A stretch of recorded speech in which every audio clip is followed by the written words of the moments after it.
Vamos a contar hoy un episodio sangriento del virreinato del Perú allá por el siglo XVII.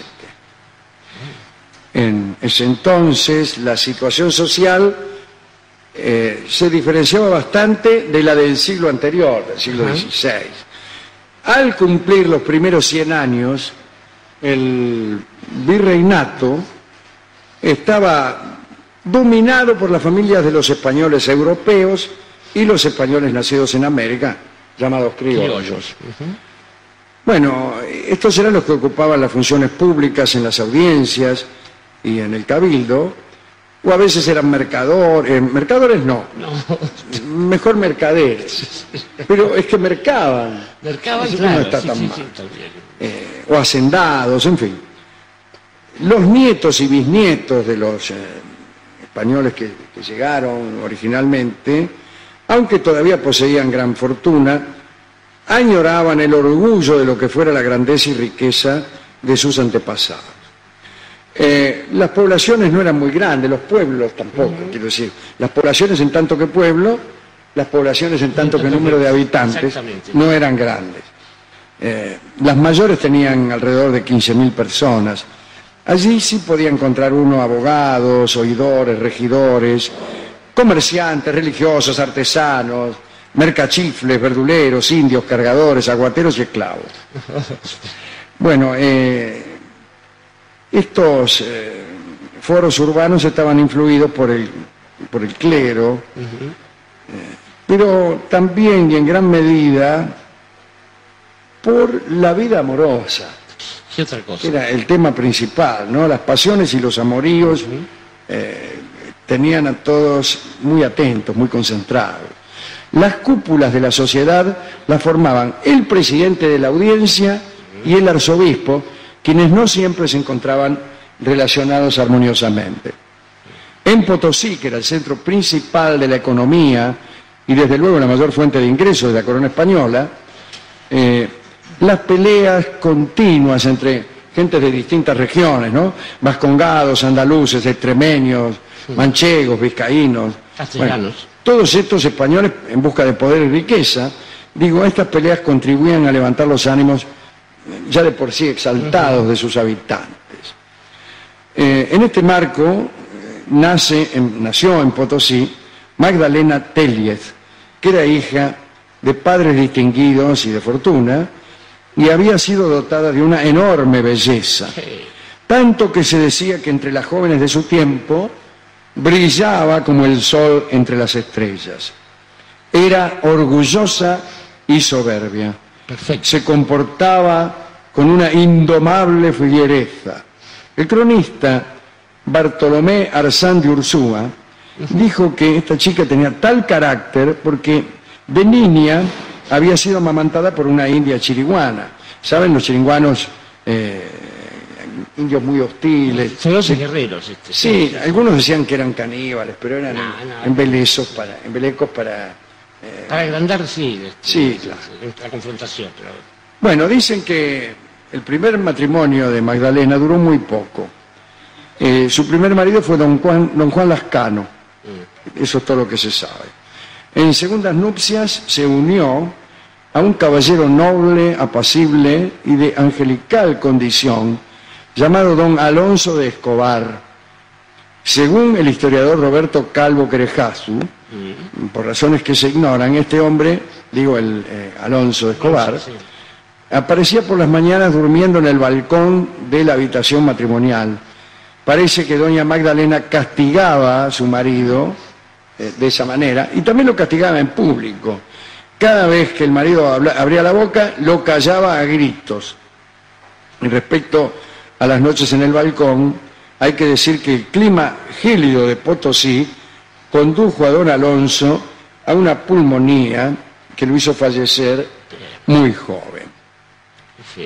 Tal como en el cuento de la Cenicienta, se comentaba que un día doña Magdalena, mirándose al espejo, se dijo a sí misma: hermosa eres, Magdalena, el oro y la plata te sobran, tienes joyas, esclavos y tierras. ¿Qué te falta? y un vizcaíno que la servía como fiel escudero y la conocía desde muy niña, le contestó: te falta juicio. La mujer lo persiguió por toda la casa con una cuchilla.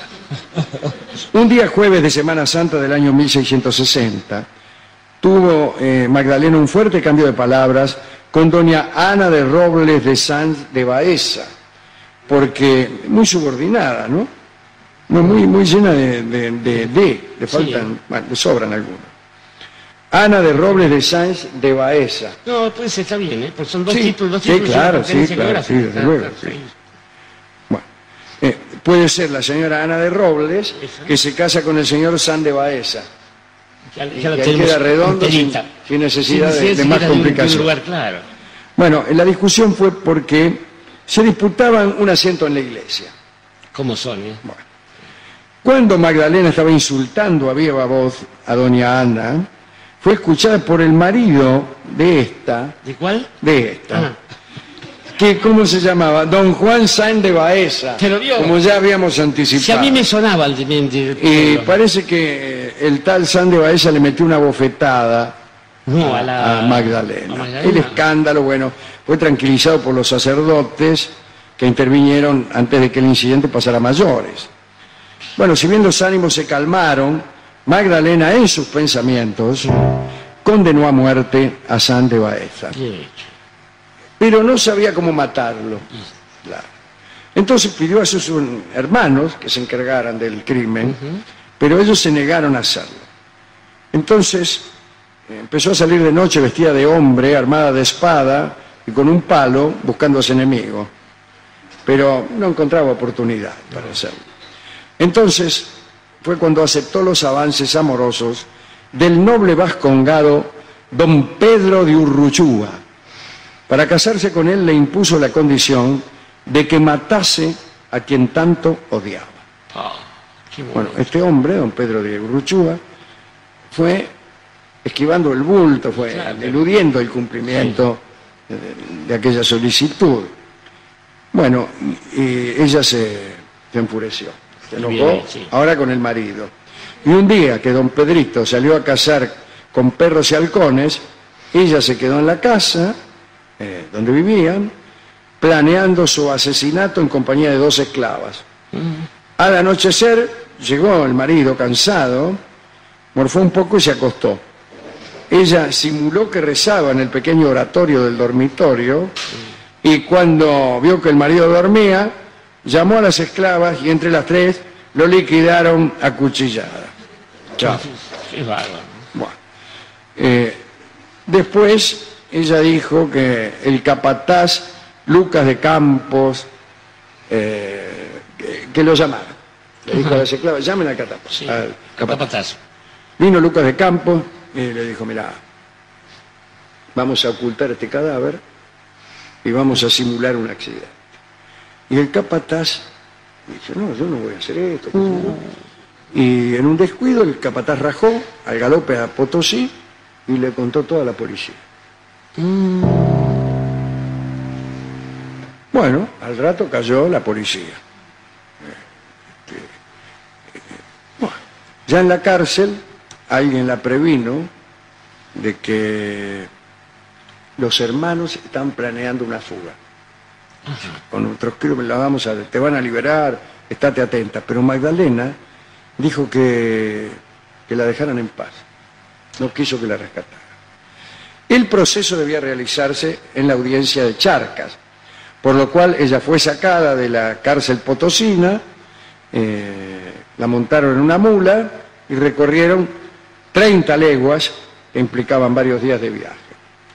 Las esclavas también habían sido detenidas, ninguna quería confesar la verdad, fueron sometidas a tormento. Bueno, a las 3 mujeres se les impuso la pena de muerte, que debía ser concretada el 14 de diciembre de 1663. Ese día la población se despertó alborotada. La mayoría se sentía solidaria con Magdalena por ser mujer y porque su condición social inspiraba respeto de la criolla. Claro. El arzobispo Villarroel, ¿Cómo le va? ¿qué tal? ¿Cómo le va? Interpretando el sentir popular, acudió a la sede de la audiencia donde estaban reunidos los oidores la mañana de la ejecución. Pidió que se conmutara la pena de muerte de la señora Telliet. Presentó un recibo de los oficiales de la Caja Real que probaba que habían depositado 25.000 pesos recolectados en la ciudad para salvar su vida. Un ministro, Joseph del Corral Calvo, opinó que no podía aceptarse ninguna suma de dinero para alterar el fallo de la justicia. Ante tal disidencia, se resolvió elevar el caso al virrey de Lima. Como los pliegos tardaban 2 meses en ir y venir, Magdalena siguió en la cárcel de la Audiencia, celosamente custodiada, pero ahora dando muestras de resignación y de humildad. El virrey actuó como Poncio Pilatos. Nada tenía que ver en un asunto de justicia que era exclusivamente competencia de la Audiencia de Charcas. Correspondía a ese tribunal actuar conforme a derecho y aplicar la ley estrictamente, sin necesidad de hacer consultas a ninguna autoridad superior. Y llegó nomás el día de la ejecución. Doña Magdalena y una de sus esclavas subieron al patíbulo y murieron. Era con collar de hierro el ajusticiamiento. Ajá. ¿Con el garrote bien o con collar de hierro? Acá collar de hierro. Ajá. Ante el silencio profundo del pueblo, un silencio solo interrumpido por el musitar de oraciones o algún sollozo, ¿no? La asistencia a la segunda esclava quedó suspendida porque estaba embarazada. No se consideró justo que la criatura que llevaba en su vientre, que después de todo era inocente del crimen, bueno, sufriera la misma desgracia. Bueno, pero al día siguiente del parto, sin esperar nada, la ejecutaron. Claro. Magdalena no pudo jamás saciar el ansia de venganza contra su enemigo, don Juan San de Baeza, que fue el que le dio aquella bofetada. Baeza recién se enteró de las intenciones de Magdalena mucho, pero mucho tiempo después, cuando ella ya estaba muerta. Una historia sangrienta, la de esta mujer, malísima, bravísima. Estaba pensando, Alejandro, recordando más bien, que una ciudad que ahora nos parece con una vida social medio insignificante, como es la bella capital del Ecuador, Quito, era conocida a partir de esos sucesos. Yo pensé que era para la época de la Revolución de 1810, y no, era en finales del 16, de ahí en adelante. La ciudad en la cual sería como Las Vegas ahora. Uno llegaba a Quito y las mujeres no tenían los pruritos morales de otras ciudades, como podía ser Guayaquil o Lima mismo, o ni que hablar Buenos Aires, que no existía siquiera. Y que entonces se respetaba este rito de la noche de San Juan, por ejemplo, donde todos comparten su pan, su mujer y lo que quieran. Y que justamente hay aquí un dato que es imposible evitarlo, que es la condición mestiza de doña Magdalena Telles. Digo, quizás todo esto podría no haber pasado, pero tampoco hubiera habido la reacción si no hubiera aparecido el rasgo distintivo de nuestras Américas, que es el mestizaje. Nadie puede ser americano si no es mestizo. Esta misma cosa que usted contaba de diferencias entre españoles viejos y nuevos, o cristianos viejos, o criollos nuevos, o lo que fuera, en México todavía tiene una tradición, porque hubo una noche, ya bien avanzado igual la modernidad, en que se empezaron a oponer estos señorones a la Revolución Mexicana, y ahí salieron, por supuesto, los muchachos revolucionarios, y allí donde había un español o alguien que les parecía tal, lo fusilaban. Y se llama cazar gachupines, claro. Y salen a todo esto. Pero de todos modos digo, cuando uno ya ve una mujer que es mestiza, digamos, que es americana, que es criolla, y esto junto con la nobleza acarrea un riesgo, y además la ve que ha sido capaz de seducir a alguien para una venganza, y además la ve con ese porte y esas cosas, tiene que distinguir. El imperio nos ha dado esto, nos da la esposa o bien la otra. Y la otra, en ese caso, es imposible salir indemne, aun cuando ella se muera, volverá después de la muerte, porque en esa insistencia consiste el carácter de la maleva.